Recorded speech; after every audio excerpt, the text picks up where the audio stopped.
So where is the next opportunity? And the answers are in the containers. When it comes to legacy, we want to deconstruct legacy. And what we want to do is build blocks and configurations to really take things to the new level. When we realize, for example, that microservices could have a really big play and allows us to rapidly virtualize our application as well, can really realize some significant benefits as a result of this. So taking legacy, breaking it apart, creating microservices and virtualizing it onto containers is really what a lot of enterprises are doing to be lean and also very efficient around how they deploy a new service as well. When it comes to DevOps and legacy, it's important to note that global businesses will spend about $3.5 trillion on IT this year. 1.3 of that is going to go just towards enterprise software and services. So about half the market or so or actually about a third or so, a little bit more, is basically going to still be on legacy, much of which has been around for 20 plus years in the enterprise. One more quote before we dive into the main content is just to be aware that DevOps, it's important to realize that the foundation of DevOps, for example, is really built on how well teams and individuals collaborate across the enterprise to get things done more rapidly, efficiently, and effectively. This was basically from Tony Bradley in an article on devops.com. All right, when it comes to taking our legacy applications and migrating to the cloud, which I'm going to draw out a few examples here coming up, but just be aware that we want to know some terms before we proceed. So legacy is typically any kind of application that was either built basically over 10 years ago that isn't on a web-based or basically cloud-native based application. So if it's on Perl, it's legacy. If it's on even .NET, it's considered legacy as well. And it really depends, again, on how you take that application and bring it into the new development patterns that we're seeing, like microservices and containers.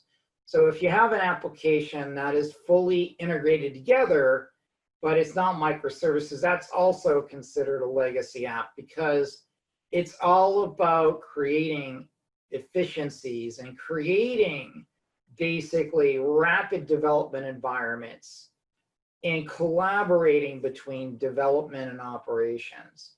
So legacy generally has not traditionally fit in that ecosystem. Microservices are going to be basically where we deploy basically snippets of code or individual services of an application to be their own independent service. So for example, if we traditionally had an application, let's say it was a human resources app, and we might have built in 25 different services into that application, let's say on Siebel, then that application basically was a legacy app, because what could have happened and what traditionally happened is if we lost any one of those services, it could affect the whole application itself. And we don't want that to happen. And that's why we go to microservices to mitigate some of those issues. When it comes to containers, basically containers are a form of virtualization that, again, abstract basically the application from the hardware and allows us to deploy basically a really streamlined container, basically a sandbox is another way to look at it, so that our resources are able to be rapidly provisioned and deployed. And then DevOps. So DevOps is really about collaboration between DevOps based organizations, which in today's environment is typically more than just development and operations.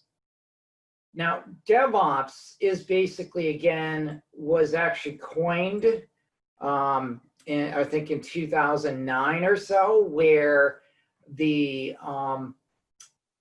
author coined DevOps as basically a software development phrase that was really meant to provide a type of agile relationship between DevOps operations, so development and operations, so DevOps-based organizations. Now, in today's environments, we also see a lot of SRE environments as part of this.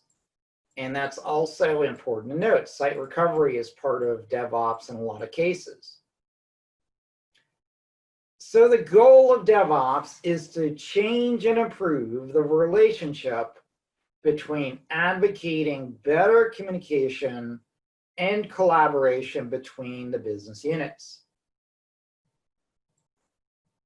Now, there is a DevOps lifecycle, and basically this DevOps lifecycle, we first need to, of course, be able to build code, plan, monitor, operate, deploy, release, etc. So basically, again, we want to go ahead over through the life cycle and then bring it all together. So that's your typical DevOps life cycle. But in reality, this is changing as well, because when we induce, for example, security into this, like DevSecOps, we also have additional phases to go through as well. Now, it's important to also understand some other terms around containers and Dockerizing our containers. Generally, this is called terms that are focused on DevOps pipelines. Basically, we have continuous integration. Basically, this is a developer's working copy that is synchronized with a shared mainline several times a day. Then what we do is take this another step up to what's called continuous delivery, and basically put this into production. Then there's another logical step. This is typically a manual process, whereas this is an automated process. So the goal is to not only proceed to continuous delivery, but to automate basically whenever it passes our quality checks, for example. Now, when it comes to a true DevOps organization, it is critical to understand that we need to have a culture. The culture needs to have processes, people, and technology to be able to influence each other.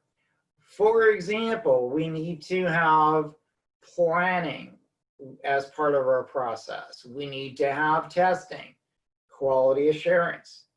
We also need to have people that collaborate and make sure that we're on the right path. Another factor that's important to realize as well is that we need to have technologies that can influence each other as well. And basically, those are technologies such as containers. And then again, when it comes to processes and people and technology, again, all of these really, again, fall into play here. So we need to have the structure, the knowledge, and the tools at play.